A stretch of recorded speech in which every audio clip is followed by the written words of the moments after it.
হামের প্রাদুর্ভাবের বিষয়ে জানতে আমরা একটু চট্টগ্রামে যেতে চাই। সেখান থেকে যুক্ত হচ্ছে সহকর্মী জোবায়ের রিফাত। রিফাত, হাসপাতালে হামে নতুন কোনো রোগী ভর্তি হয়েছে কিনা, এই সার্বিক পরিস্থিতি সেখানে কেমন দেখছেন, এই বিষয়ে একটু জানাবেন আমাদের।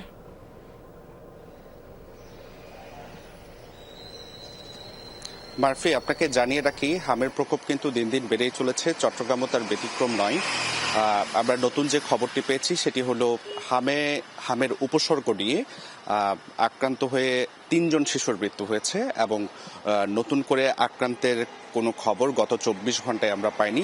জেলার সার্বিক পরিস্থিতিতে একটু আপনাকে জানিয়ে রাখতে চাই, সেটি হলো নিশ্চিত হামে এখন পর্যন্ত 8 জন আক্রান্তের খবর পেয়েছে এবং পুরো জেলার চিত্র হলো 93 জন হামের উপসর্গ নিয়ে চট্টগ্রাম শহরের বিভিন্ন হাসপাতালে ভর্তি আছে এবং এই 93 জনের মধ্যে কিছু সংখ্যক চট্টগ্রাম মহানগরের এবং বাকিগুলো চট্টগ্রামের বাইরের অর্থাৎ বিভিন্ন উপজেলার এবং কক্সবাজার জেলার বাসিন্দা রয়েছে।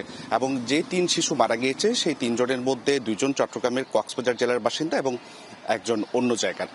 সব মিলিয়ে বলা চলে যে হামের যে প্রাদুর্ভাব সেটি কিন্তু দিন দিন বেড়েই চলেছে, আর হাসপাতালগুলোও কিন্তু সেটিকে মাথায় রেখে একেবারে প্রস্তুতির যেই ব্যাপারটি সেটি কিন্তু গ্রহণ করেছে।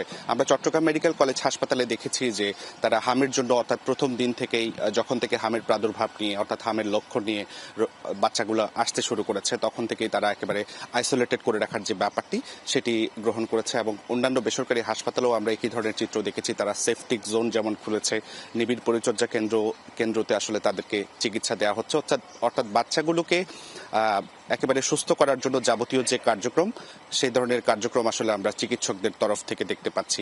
আর চট্টগ্রামের জেলা সিভিল সার্জন কার্যালয়, চট্টগ্রাম স্বাস্থ্য বিভাগ এবং চট্টগ্রাম মেডিকেল কলেজ হাসপাতাল, আপনি নিশ্চয়ই জেনে থাকবেন যে বৃহত্তর একটি জনগোষ্ঠীকে চট্টগ্রাম মেডিকেল কলেজ হাসপাতাল আসলে চিকিৎসা প্রদান করে থাকে। সেক্ষেত্রে তারা সমন্বয় করে আসলে কাজ করছে হামের প্রাদুর্ভাব কিভাবে দূর করা যায় সেটির বিষয়ে। নতুন কোনো আক্রান্তের খবর নেই গত 24 ঘন্টায়, তবে চট্টগ্রামের যে সার্বিক প্রস্তুতি হামের প্রাদুর্ভাব নিয়ে সেটি বেশ ভালো বলা চলে।